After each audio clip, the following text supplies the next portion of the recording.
a tún fi ọpẹ́ pàtàkì fún orúkọ Olúwa tí ó ṣe wá ní alábàápín ogún àwọn ènìyàn mímọ́ níbikíbi tá a bá ti ń wàásù ìrere àmọ́ pé Kristi ń bẹ níbẹ̀. Ibi tí Kristi bá wà, ẹ̀mí Ọlọ́run ń bẹ níbẹ̀. Ibi tí ẹ̀mí Ọlọ́run bá dẹ̀ wà, ká mọ̀ pé ẹ̀mí Ọlọ́run yóò fi ipá kún ọ̀rọ̀ tí à ń sọ láti sọ di odidi, láti sọ di ààyè tí a bá fi gbàgbọ́ gbà á. Wọ́n rí pé gbogbo tá à ń kọ́ nínú abala yìí, ìgbàgbọ́ ó ń jáde nínú rẹ̀. Kò sẹ́ni tí ò ní gbàgbọ́ àfi òkú nìkan. Bí ìgbàgbọ́ bá jókòó gan-an, bá mú wá sọ́dọ̀ rẹ̀ yóò sọ jí. Kò wá nílò ìgbàgbọ́ ńlá tó pé ọba pàdé àbò onígbàlà. Tọ́lọ́ bá ti rí àmì orí ọ̀fẹ́ inú ayé èèyàn fún ìgbàgbọ́ díẹ̀, yóò ṣe lórí rẹ̀, yóò dẹ̀ sọ ìgbàgbọ́ rẹ̀ di ńlá. Ògo ni forúkọ Olúwa. Ọlọ́run wákàtí mi tó dé Ísírẹ́lì lógo, bá ìránṣẹ́ yìí pàdé, ṣí ojú ẹ̀mí wọn, ṣí etí ẹ̀mí wọn, sì fọwọ́ tọ́ àyà wọn, kó lè ní àyà ìgbàsí lórúkọ Jésù Kristi Olúwa wa. A fẹ́ wò lónìí lórí agbára ohun kékeré nínú ìjọba Ọlọ́run. Ìwé máa sọ níwèé Jóòbù orí 8 ẹsẹ̀ 7, ó ní bí ìpìlẹ̀ rẹ̀ bá tilẹ̀ kéré jọjọ, ó ní òpin rẹ̀ yóò pọ̀. Ẹ mọ ìgbà Jóòbù ní a kà fún wa yẹn.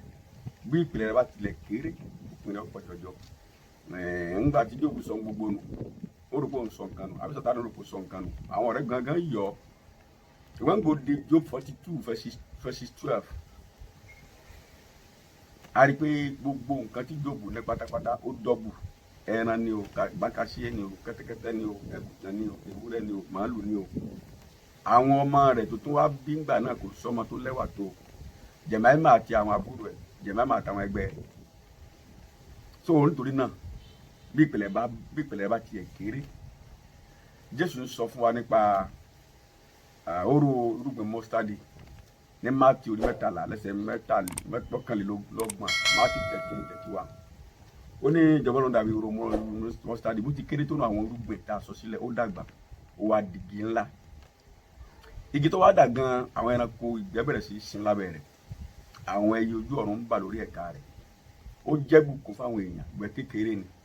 So bí a bá ń bomi rin ìgbàgbọ́ wa tí a sì ń gbégbèsè gẹ́gẹ́ bí a ti ń gbọ́ ọ̀rọ̀ yẹn, tọ́rọ̀ yẹn ò sú wa, níjọ́ tó bá bá wa wí, níjọ́ tó bá tù wá, níjọ́ tó bá fa àmọ́ra tí à ń tẹ̀ síwájú, irú ìgbàgbọ́ wa ló dàbí irú mọ́sítádì. Nígbà tá a bá ti fà sẹ́yìn ní gbígbọ́, tá a bá ti fà sẹ́yìn ní wíwá, yóò dènà ńlá máa wà lọ́wọ́. Ká ló sọ pé lóun ò lè lò wọ́n náà? Ká ló sọ pé ọmọ èṣù ni wọ́n náà? Ká ló sọ pé láì gbọ́ràn ni ọ́? Ká ló sọ pé láì gbàgbọ́ ni ọ́? Ó lè jù bẹ́ẹ̀ lọ. Ṣùgbọ́n nítorí pé àìfẹ́ fi gbàgbọ́ wa ṣíṣe, àfẹ́ máa fi gbàgbọ́ wa sínú àpò, kò sì sí nǹkan kan tí Ọlọ́run dá tó jẹ́ pé ayé tá a wà ń bẹ̀ yìí, ẹrù jẹ́ sí orí kìnìún ẹsẹ̀ kìnìún ni láti kọ́ Ọlọ́run dànù ayé, kò sí nǹkan ń bẹ̀.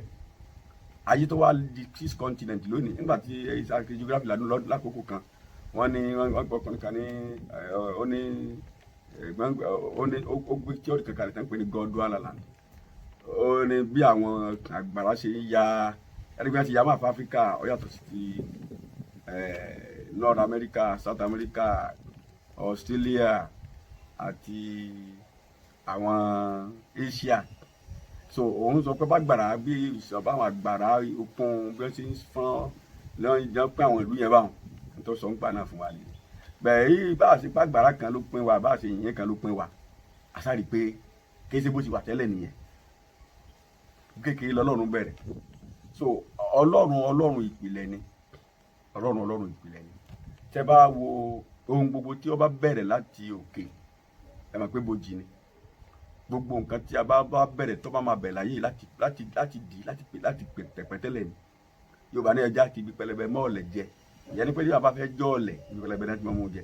So nítorí bá bẹ̀rẹ̀ lókè, bojì nìkan ní máa ń bẹ̀rẹ̀ látòkè.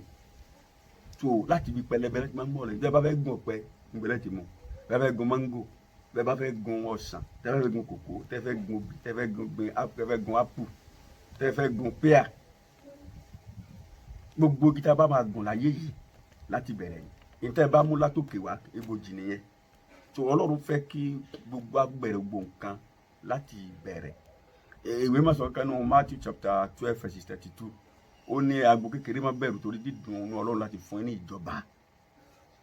lónìí táwọn bá rí jọ kékeré bí a ní pé ọkọ̀ sọlọ́run ń bẹ̀ ni ta ló sọ fún wa bẹ́ẹ̀ inú ìjọ ńlọ lọ́run fira rẹ̀ sí adé pé ìjọ mi ìtọ́jú ìjọ ńlá tó yẹ pé àwọn ọmọ ìjọ yẹn gangan wọ́n ju jíjẹ abúlé mi lọ tá a bá dájọ́ ilẹ̀ torí polisi ẹ̀sìn ní bẹ́ẹ̀ orí ìjọ ní bẹ́ẹ̀ tíjọ ń lọ bí mi ìdílé abúlé yẹn ò ju 200 èèyàn lọ 200 èèyàn ní bẹ ní abúlé yẹn ẹ̀sìn lọ bí 6 ń bẹ tá a bá rí tọ́ pé nbìkan ní sèmẹ́ ìdógún ni wọ́n jẹ́ àwọn jẹ́ 14 nbìkan wọ́n jẹ́ 20 kan wọ́n jẹ́ 15 nbìkan táwọn kan ò ti ṣe kankan á ní kò sọ ọlọ́run mẹ́kọ̀ọ́ so àwọn mentality wa yà gbọ́dọ̀ change ẹ̀ nípa ọlọ́run tá a bá fẹ́ bá ní ọ̀pọ̀lọpọ̀ náà ló ti pa ṣọ́ọ̀ṣì dà lónìí tàbí táwọn agbára míì ní ọdún táwọn ṣèṣe ní ẹ̀ táwọn nǹkan náà làwọn ń kọ́ àwọn èèyàn mẹ́ta náà ni ta ló lè kó èèyàn mẹ́ta déjọba ọlọ́run nígbà bíbélì ní ti ẹlẹ́sìn kan bá ronú pé ọ̀dà àwọn áńgẹ́lì yín ọlọ́run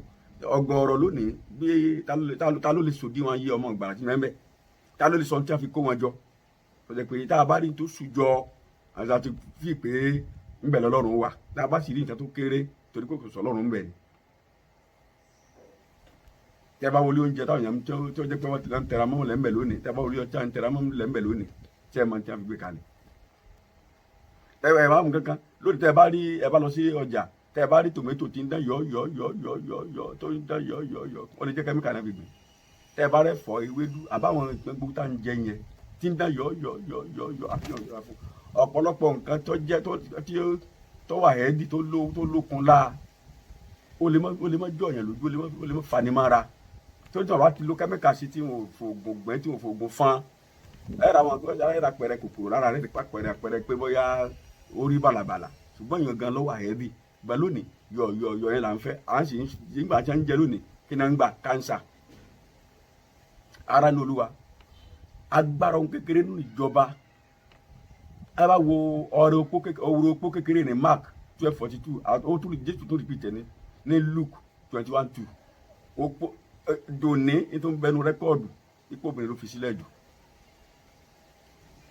nígbà tí Jésù ṣàlàyé ìgbàgbọ́ kékeré nínú Matthew 12:20 kí ló sọ nínú Matthew 12:20 ó ní iyè fífọ́ ni yóò sẹ́ òwú fìtílà tí ń rú ìfín nínú yóò sì pa tí yóò fi mú ìdájọ́ ohun tó ṣàlàyé láàrin ni ìgbàgbọ́ kékeré àwọn tí gbàgbọ́ ń kú lọ àwọn tí gbàgbọ́ wọn fi làbàlàbà àwọn tẹ̀sẹ̀ wọn ò dúró déédé Jésù ní kò tún ní dákún sòrò wọn kò ní dáwọ́ ara wọn yóò wà bí ó ti pa wọn mọ́ra ni fìtílà ti kú lọ yẹn bí ó ti fi pósí tí ó tún tírìmù ẹ̀ tí ó tún jó ẹ̀yẹn gbàgbọ́ kéékèèké ìyẹn làwọn tí ń kú lọ yẹn tó fẹ́ ṣubú kò ní kọ̀ǹdẹ́ wọn kò ní lé wọn dànù torí pé ìgbé gbàgbọ́ yẹn tiẹ̀ ti kú lọ bó tiẹ̀ jẹ́ kékeré yẹn ó níye lórí ara ní olúwa agbára kékeré yẹn tó bá ń wá sínú ìjọba rẹ̀ wọ́n náà yìí fà jẹ nìkan wọ́n náà tún ọ̀rọ̀ yìí ara yẹn ṣiṣẹ́ lọ náà ni gbàgbọ́ bẹ́ẹ̀ lórí tiẹ̀ náà jẹ́yìn ó jẹ́ kan ló dúpẹ́ lọ ọlọ́run fún wuyẹ tiẹ̀ náà lábọ́jà ọ̀rọ̀ tó fún mi ẹgbẹ́rẹ́ ti gbé náà ẹ̀dàkùn ọlọ́ọ̀bù kan o